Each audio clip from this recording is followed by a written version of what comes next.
Hi, welcome to ಕಲ್ಕುಲಿ creation log.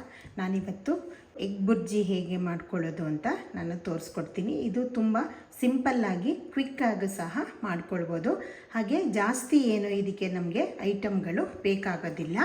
ಇಲ್ಲಿ ನಾನು ಮೊದಲಿಗೆ 3 ಮೊಟ್ಟೆ ತೊಗೊಂಡಿದ್ದೀನಿ. ಆದರೆ 2 ಮೊಟ್ಟೆನ ನಾನು ಫುಲ್ಲು ವಿತ್ ಎಲ್ಲೋನ ತೊಗೊಂಡಿದ್ದೀನಿ.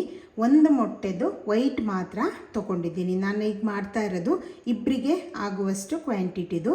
ನಾನು 3 ಮೊಟ್ಟೆಯಲ್ಲಿ 2ರದ್ದು ಎಲ್ಲೋ ತೊಗೊಂಡಿದ್ದೀನಿ, 1ರದ್ದು ಮಾತ್ರ ವೈಟ್ ಮಾತ್ರ ತೊಗೊಂಡಿದ್ದೀನಿ. ನಿಮಗೆ ಇಷ್ಟ ಇದೆ ಅಂದರೆ ನೀವು ಎಲ್ಲದರದ್ದು ಎಲ್ಲೋನ ಹಾಕ್ಕೊಳ್ಬೋದು. ಹಾಗೆ ಕ್ವಾಂಟಿಟಿನೂ ಅಷ್ಟೇ ನಿಮಗೆ ಹೇಗೆ ಬೇಕೋ ಹಾಗೆ ನೀವು ಅಡ್ಜಸ್ಟ್ ಮಾಡಿ ತೊಗೊಳ್ಬೋದು. ಇದಕ್ಕೆ ನಾನು ಸಣ್ಣದಾಗಿ ನೀರುಳ್ಳಿಯನ್ನು ಈ ರೀತಿ ಚಿಕ್ಕದಾಗಿ ಚೂರು ಮಾಡಿ ಇಟ್ಕೊಂಡಿದ್ದೀನಿ. ಒಂದು ಚಿಕ್ಕ ನೀರುಳ್ಳಿ, ಹಾಗೆ ಒಂದು ಸ್ವಲ್ಪ ಟೊಮೆಟೊ, ಆಮೇಲೆ 3 ಹಸಿಮೆಣಸು ತೊಗೊಂಡಿದ್ದೀನಿ. ಇದು ಖಾರಕ್ಕಲ್ಲ, ಸುಮ್ಮನೆ ಟೇಸ್ಟಿಗಾಗಿ ನಾನು ಹಾಕ್ತಾ ಇರೋದು. ಇಲ್ಲ ನಿಮಗೆ ನಾವು ಖಾರಕ್ಕೆ ಅಚ್ಚಕಾರದ ಪುಡಿ ಮತ್ತು ಕಾಳು ಮೆಣಸು ಪುಡಿನೂ ಸಹ ಯೂಸ್ ಮಾಡ್ತೀವಿ. ಆದರೂ ಬೇಡ, ನಮಗೆ ಬರೀ ಇದು ಮಾತ್ರ ಸಾಕಾಗುತ್ತೆ ಅನ್ನೋದಿದ್ದರೆ ನೀವು ಬರೀ ಹಸಿಮೆಣಸು ಹಾಕ್ಕೊಂಡು ಮಾಡ್ಕೊಳ್ಬೋದು. ಲಾಸ್ಟಲ್ಲಿ ಗಾರ್ನಿಷಿಂಗಿಗೆ ನಾನು ಸ್ವಲ್ಪ ಕೊತ್ತಂಬರಿ ಸೊಪ್ಪನ್ನು ಇಟ್ಕೊಂಡಿದ್ದೀನಿ. ಇವಾಗ ನಾನು ಪ್ಯಾನಿಗೆ 1 ಟೇಬಲ್ ಸ್ಪೂನ್ ಆಗಷ್ಟು ಆಯಿಲನ್ನು ಹಾಕ್ಕೊಂಡು ಬಿಸಿ ಆಗೋದಕ್ಕೆ ಬಿಟ್ಕೊಂಡಿದ್ದೀನಿ. ಇದು ಸ್ವಲ್ಪ ಹೊತ್ತು ಬಿಸಿ ಆಗಲಿ. ಅಷ್ಟರಲ್ಲಿ ನೀವು ಈ ಮೊಟ್ಟೆ ಏನು ತೊಗೊಂಡಿದ್ದೀರಲ್ಲ, ಇದನ್ನು ಈ ರೀತಿ ಈ ಎಲ್ಲೋ ಮತ್ತು ವೈಟನ್ನು ಬೀಟ್ ಮಾಡ್ಕೊಳ್ಳಿ. ನೀವು ಬೀಟರಲ್ಲಾರು ಮಾಡ್ಬೋದು, ಇಲ್ಲಾಂದರೆ ಹೀಗೆ ಸ್ಪೂನಲ್ಲೂ ಸಹ ಮಾಡ್ಕೊಳ್ಬೋದು. ಈ ರೀತಿ ನೋಡಿ, ಇದು ತುಂಬ ಟೇಸ್ಟಿಯಾಗಿ ಬರುತ್ತೆ. ಹಾಗೆ ಅಕ್ಕಿ ರೊಟ್ಟಿ, ಚಪಾತಿ, ನೀರು ದೋಸೆ ಇದೆಲ್ಲದ್ರ ಜೊತೆಗೂ ಇದನ್ನು ನೀವು ಕಾಂಬಿನೇಷನ್ ಆಗಿ ಯೂಸ್ ಮಾಡ್ಬೋದು. ಇಲ್ಲಾಂದರೆ ವೈಟ್ ರೈಸ್ ಜೊತೆಗೂ ನೀವು ಇದನ್ನು ಯೂಸ್ ಮಾಡ್ಕೊಳ್ಬೋದು.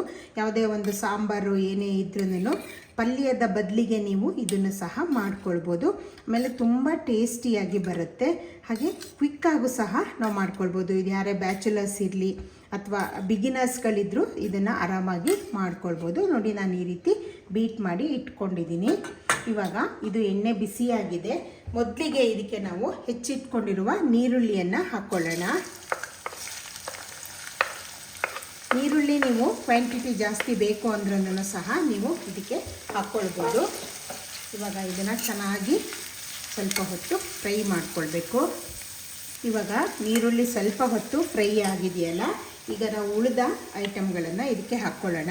ಹಾಗೆ ಇದಕ್ಕೆ ನಾನು ಹಸಿಮೆಣಸು ಇಟ್ಕೊಂಡಿದ್ದೀನಲ್ಲ ಅದು, ಮತ್ತು ಟೊಮೆಟೊನ್ನು ಸಹ ನಾನಿಲ್ಲಿ ಹಾಕ್ಕೊಳ್ತಾ ಇದ್ದೀನಿ.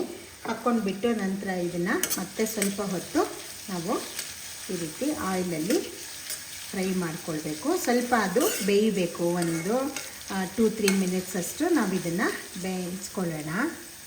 ಇವಾಗ ಇದು ನೋಡಿ, ಸ್ವಲ್ಪ ಹೊತ್ತು ಇದು ಎಲ್ಲ ಬೆಂದಿದೆ ಅಲ್ಲ, ಟೊಮೆಟೊ ಸ್ವಲ್ಪ ಹೊತ್ತು ಕರಗಿಸ್ಕೊಂಡು ಬೇಯಿಸ್ಕೊಳ್ಳಿ. ಈ ರೀತಿ ನಿಮಗೆ ಸ್ಮ್ಯಾಶ್ ಮಾಡಿ ಹಾಕ್ಕೊಳ್ಬೋದು. ನೀವು ಇಷ್ಟ ಇದ್ದರೆ ಟೊಮೆಟೊನ ಜಾಸ್ತಿನೂ ಸಹ ಹಾಕ್ಕೊಳ್ಬೋದು. ನಾನಿವಾಗ ಇದಕ್ಕೆ 1/4 ಟೀ ಸ್ಪೂನ್ ಆಗಷ್ಟು ಅರಿಶಿನ ಪುಡಿನ ಆ್ಯಡ್ ಮಾಡ್ತಾಯಿದ್ದೀನಿ. ಮೊಟ್ಟೆದು ನಿಮಗೆ ಬ್ಯಾಡ್ ಸ್ಮೆಲ್ ಬರಬಾರ್ದು ಅಂದರೆ ಅರಿಶಿನ ಪುಡಿನ ನೀವು ಹಾಕ್ಕೊಳ್ಬೋದು. ಇದಕ್ಕೆ ನೀವು ಬೇಕು ಅಂದರೆ ಶುಂಠಿ ಬೆಳ್ಳುಳ್ಳಿ ಪೇಸ್ಟನ್ನು ಸಹ ಇಲ್ಲಿ ಆ್ಯಡ್ ಮಾಡ್ಕೊಳ್ಬೋದು. ಒಂದು 1/4 ಟೀ ಸ್ಪೂನಷ್ಟು ಎರಡನ್ನೂ ಹಾಕ್ಕೊಳ್ಬೋದು. ನಂತರ ಇದಕ್ಕೆ ನಾನು ಸ್ವಲ್ಪ ಖಾರ ನೋಡ್ಕೊಂಬಿಟ್ಟು ನೀವು ಆ್ಯಡ್ ಮಾಡ್ಕೊಳ್ಳಿ. ಇಲ್ಲೊಂದು 1/4 ಟೀ ಸ್ಪೂನ್ ಆಗಷ್ಟು ನಾನು ಅಚ್ಚಕಾರದ ಪುಡಿಯನ್ನು ಇದಕ್ಕೆ ಆ್ಯಡ್ ಮಾಡ್ತಾಯಿದ್ದೀನಿ. ಮತ್ತು ಸ್ವಲ್ಪ ಹೊತ್ತು ಮಿಕ್ಸ್ ಮಾಡಿ. ನೀವು 3 ಥರದ ಖಾರ ಉಪಯೋಗಿಸೋದ್ರಿಂದ ನೀವು ನೋಡಿಬಿಟ್ಟು ಹಾಕ್ಕೊಳ್ಳಿ. ಹಾಗೆ ಇಲ್ಲಿ 1/4 ಟೀ ಸ್ಪೂನ್ ಆಗಷ್ಟು ನಾನು ಕಾಳು ಮೆಣಸಿನ ಪುಡಿನೂ ಸಹ ಆ್ಯಡ್ ಮಾಡ್ತಾಯಿದ್ದೀನಿ. ನೀವು ಹಸಿಮೆಣಸು ಜಾಸ್ತಿ ಹಾಕ್ಕೊಂಡಿದ್ರೆ ಇದೆರಡದನ್ನು ಕಡಿಮೆ ಹಾಕ್ಕೊಳ್ಳಿ, ಇಲ್ಲ ಅಂದರೆ ಖಾರ ಜಾಸ್ತಿ ಆಗುತ್ತೆ. ಇವಾಗ ಮತ್ತೊಂದು ಸರಿ ಕ್ಲೀನಾಗಿ ಮಿಕ್ಸ್ ಮಾಡಿ. ಈ ರೀತಿ ಚೆನ್ನಾಗಿ ಮಿಕ್ಸ್ ಮಾಡಿದ ನಂತರ ನಾನು ಇನ್ನೊಂದು ಐಟಮು ನಾನು ತೋರಿಸೋದಕ್ಕೆ ಮರ್ತುಬಿಟ್ಟಿದ್ದೆ. ಇದಕ್ಕೆ ನೀವು ರೆಗ್ಯುಲರಾಗಿ ಯಾವ ರೈಸ್ ಯೂಸ್ ಮಾಡ್ತೀರೋ ಅದರದ್ದು ಅನ್ನ ಮಾಡ್ಕೊಂಡಿರ್ತೀರಲ್ಲ, ಅದನ್ನು ನಾನಿಲ್ಲಿ 2 ಟೇಬಲ್ ಸ್ಪೂನ್ ಆಗಷ್ಟು ತೊಗೊಂಡಿದ್ದೀನಿ. ಈ ರೀತಿ ಅನ್ನ ಆ್ಯಡ್ ಮಾಡೋದ್ರಿಂದ ತುಂಬ ಟೇಸ್ಟಿಯಾಗಿ ಬರುತ್ತೆ. ಹಿಂದೆ ನಮ್ಮ ಅಜ್ಜಿ ಎಲ್ಲ ಈ ರೀತಿ ಅನ್ನ ಆ್ಯಡ್ ಮಾಡಿಬಿಟ್ಟು ಈ ಎಗ್ ಬುರ್ಜಿನ ಮಾಡ್ತಾಯಿದ್ರು. ಇವಾಗ ನಾನು ಸ್ವಲ್ಪ ಅನ್ನನ ಈ ರೀತಿ ಪುಡಿ ಮಾಡಿಕೊಂಡು ಇದಕ್ಕೆ ಆ್ಯಡ್ ಮಾಡ್ತಾಯಿದ್ದೀನಿ. ತುಂಬ ಜಾಸ್ತಿ ಏನು ಹಾಕ್ಕೊಳ್ಬೇಡಿ ಅನ್ನನ. ಇದನ್ನು ಸಹ ಈ ರೀತಿ ಒಗ್ಗರಣೆಯಲ್ಲಿ ನೀವು ಫ್ರೈ ಮಾಡ್ಕೊಳ್ಬೇಕು. ಹಿಂದೆ ಯಾಕೆ ಇದೊಂದು ಆ್ಯಡ್ ಮಾಡ್ತಾ ಇದ್ರು ಅಂದರೆ ಒಂದು ರೀಸನಿಗೆ ಮೊಟ್ಟೆ ಕಡಿಮೆ ಇದ್ದಾಗ ಅದು ಜಾಸ್ತಿ ಒದಗಿ ಬರಬೇಕು ಅಂತ ಹೇಳಿಬಿಟ್ಟು ಒಂದು ರೀಸನಿಗೂ ಆ್ಯಡ್ ಮಾಡ್ತಾಯಿದ್ರು. ಜಾಸ್ತಿ ಜನ ಎಲ್ಲ ಇದ್ದಾಗ ಸ್ವಲ್ಪ ಜಾಸ್ತಿ ಕ್ವಾಂಟಿಟಿ ಆಗಲಿ ಅನ್ನೋ ಒಂದು ರೀಸನಿಗೂ ಮಾಡ್ತಾಯಿದ್ರು. ಹಾಗೆ ಟೇಸ್ಟು ಸಹ ಇದು ಚೆನ್ನಾಗಿ ಬರುತ್ತೆ. ಇವಾಗ ಫ್ಲೇಮನ್ನು ನೀವು ಫುಲ್ಲು ಲೋ ಮಾಡ್ಕೊಂಬಿಟ್ಟು ಈ ನಾವು ಮೊಟ್ಟೆ ಏನು ಬೀಟ್ ಮಾಡ್ಕೊಂಡಿದ್ದೀವಲ್ಲ ಇದನ್ನು ಇದಕ್ಕೆ ಆ್ಯಡ್ ಮಾಡ್ಕೊಳ್ಳಿ. ಈ ರೀತಿ ಕ್ಲೀನಾಗಿ ಇದನ್ನು ಹಾಕ್ಕೊಳ್ಬಿಡಿ. ಇವಾಗ ಇದು ಮೊಟ್ಟೆ ಹಾಕ್ಕೊಂಡಿದ್ದೀರಲ್ಲ ಫುಲ್ಲು ಫ್ಲೇಮನ್ನು ಲೋ ಅಲ್ಲಿ ಇಟ್ಕೊಳ್ಬೇಕು. ಈಗ ಸ್ವಲ್ಪ ಮಿಕ್ಸ್ ಮಾಡಿ. ನಿಮಗೆ ಎಲ್ಲೋ ಹಾಕ್ಕೊಳ್ಳೋದಕ್ಕೆ ಇಷ್ಟ ಇಲ್ಲ ಅಂದರೆ ನೀವು ಅದನ್ನು ಬಿಟ್ಬಿಟ್ಟು ಬರೀ ವೈಟಲ್ಲೂ ಮಾಡ್ಕೊಳ್ಬೋದು. ಆದರೆ ವಿತ್ ಎಲ್ಲೋ ಆದರೆ ಇದು ಟೇಸ್ಟು ಚೆನ್ನಾಗಿ ಬರುತ್ತೆ. ನಿಮ್ಗೆ ಇಷ್ಟ ಇಲ್ಲ ಅಂದರೆ ನೀವು ಅದು ಬರೀ ವೈಟಲ್ಲೂ ಮಾಡ್ಕೊಳ್ಬೋದು. ನಾನಿಲ್ಲಿ ಒಂದು 1/4 ಟೀ ಸ್ಪೂನ್ ಆಗೋಷ್ಟು ಉಪ್ಪನ್ನು ಆ್ಯಡ್ ಮಾಡ್ತಾಯಿದ್ದೀನಿ.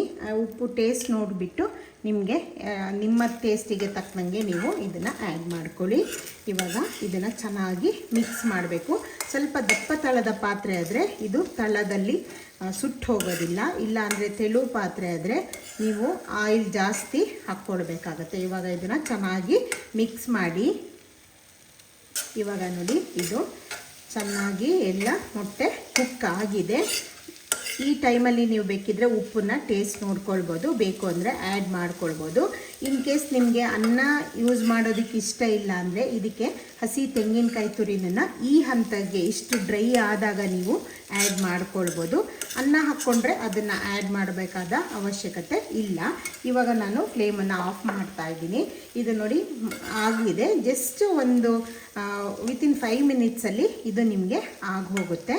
ಆಮೇಲೆ ಮೊಟ್ಟೆನ ತುಂಬ ಹೊತ್ತು ಬೇಯಿಸಬಾರ್ದು, ಆವಾಗ ಅದೊಂಥರ ಗಟ್ಟಿಯಾಗಿ ಬರುತ್ತೆ. ಇದು ಜಸ್ಟ್ ಈ ಥರ ಗಟ್ಟಿಯಾಗಿ ಗ್ರೇವಿ ನೀರು ಇರುವಂಥದ್ದು ಡ್ರೈ ಆದರೆ ಸಾಕಾಗುತ್ತೆ.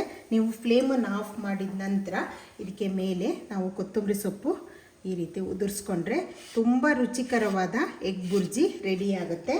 ಇದನ್ನು ನೀವು ಅಕ್ಕಿ ರೊಟ್ಟಿ ಹಾಗೆ ನೀರು ದೋಸೆ ಚಪಾತಿ ಎಲ್ಲದ್ರ ಜೊತೆಗೂ ಇದು ತುಂಬ ಚೆಂದ ಟೇಸ್ಟಾಗಿ ಬರುತ್ತೆ.